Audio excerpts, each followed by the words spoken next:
သူမဟာဒီအမျိုးသားမှာအိမ်တောင်ရှိမှန်းကလေးရှိမှန်းကိုကောင်းကောင်းသိထားသူပါဒါပေမဲ့သူမအတွက်တော့အမားအမှန်ထက်တကယ်ချစ်ဖို့ကသာအဓိကလို့ယူဆထားပုံရပါတယ်လောကအမြင်မှာသူမဟာဒုတိယလူသို့မဟုတ်အိမ်တောင်ဖြတ်စည်းသူလို့အများကသတ်မှတ်ကြပေမဲ့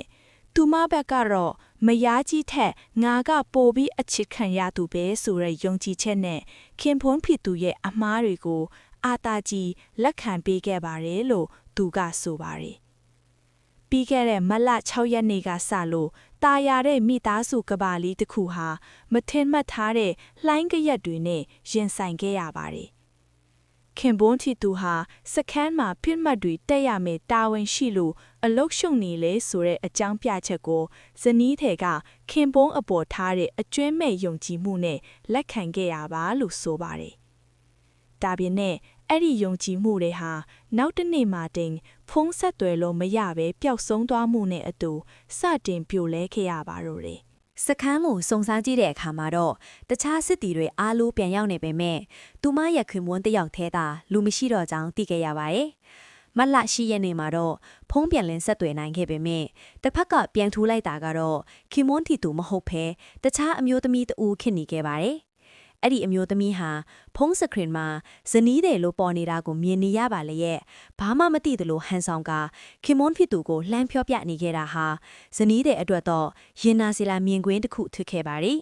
ဒီဖြစ်ရဲ့နောက်ွယ်မှာတော့မယားငယ်ဆိုသူရဲ့ထူးဆန်းလာတဲ့ခံယူချက်ကလည်းရှိနေပြန်ပါ။သူမဟာဒီအမျိုးသားမှာအိမ်တောင်ရှိမှန်းခလီးရှိမှန်းကိုကောင်းကောင်းသိထားသူပါ။ဒါပေမဲ့သူမအတွက်တော့အမားအငန်ထက်တကယ်ချစ်ဖို့ကသာအဓိကလို့ယူဆထားပုံရပါတယ်။လောကအမြင်မှာသူမဟာဒုတိယလူသို့မဟုတ်အိမ်ထောင်ဖြစ်စည်းသူလို့အများကသတ်မှတ်ကြပေမဲ့သူမဘက်ကတော့မယားကြီးထက်ငါကပိုပြီးအချစ်ခံရသူပဲဆိုတဲ့ယုံကြည်ချက်နဲ့ခင်မင်းဖြစ်သူရဲ့အမားဒီကိုအသာကြီးလက်ခံပေးခဲ့ပါတယ်လို့သူကဆိုပါတယ်။အိမ်ထောင်ရှိတာကိုနားလည်ပေးပြီးအတူနေထိုင်ပေးခဲ့တာဟာသူမအထက်တော့အချစ်စစ်ရဲ့ပြရုပ်တစ်ခုလို့ဖြစ်နေခဲ့တာပါ။မတ်လ10ရက်နေ့မှာတော့တငယ်ချင်းတွေနဲ့တွားတာပါလို့ငင်းဆိုခဲ့တဲ့ခင်မွန်းထီသူရဲ့စကားတွေဟာအဲ့ဒီအမျိုးသမီးနဲ့တွဲရိုက်ထားတဲ့ပုံတွေနဲ့အတူတက်တေပြပင်းထားဖြစ်သွားခဲ့တာပါပိုပြီးဆိုးဝါးတာကတော့အဲ့ဒီအမျိုးသမီးဟာဇနီးတဲ့ရဲ့လူမှုကွန်ရက်ကိုစောင့်ကြည့်ပြီးသူနဲ့စီပြန်လာသေးလားဆိုတဲ့စိန်ခေါ်စကားတွေနဲ့အနိုင်ရသူတယောက်လိုလှောင်ပြောင်ခဲ့တာပါသူမရဲ့နားလည်မှုတွေဟာခင်မွန်းဖြစ်သူကိုမိသားစုစီကနေပိုပြီးဝဲကွာသွားအောင်ဆွဲဆောင်နိုင်ခဲ့ပါတယ်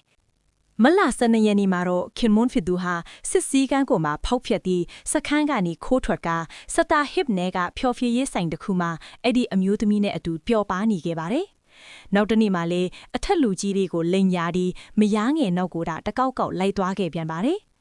အဆိုးဆုံးအချက်ကတော့ခင်မွန်းဖြစ်သူဟာနှစ်အရွယ်ကလေးငယ်နဲ့ဇနီးတဲ့ကိုစွန့်ပစ်ပြီးတရဝဲလက်ထက်စာချုပ်ရှိတဲ့ဇနီးတဲ့ထက်သူ့ကိုပိုချစ်ပြီးပိုနားလေပေးတယ်လို့ယူဆရတဲ့မယားငယ်ကိုအပီးတိုင်ရွေးချယ်သွားခဲ့တာပါ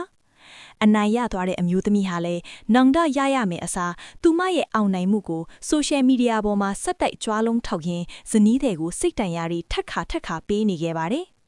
ဇနီးတွေကတော့အခုလိုတာဝန်နဲ့မိသားစုကိုပစ်ပြဲပြီးအမားကိုအမှန်ထင်နေသူတွေကြားမှာတီးခံနေရတာဟာအချိန်ဖြုံးတာပဲလို့ဆုံးဖြတ်လိုက်ပါပြီ။ဒါကြောင့်ဒီဖြစ်ရပ်ကိုအိမ်တုံရှင်အမျိုးသမီးတွေတတိထားနိုင်ဖို့အတွက်ပွန်မီအနေနဲ့ဖွင့်ခလိုက်ရတာချစ်တယ်လို့ဆိုပါတယ်။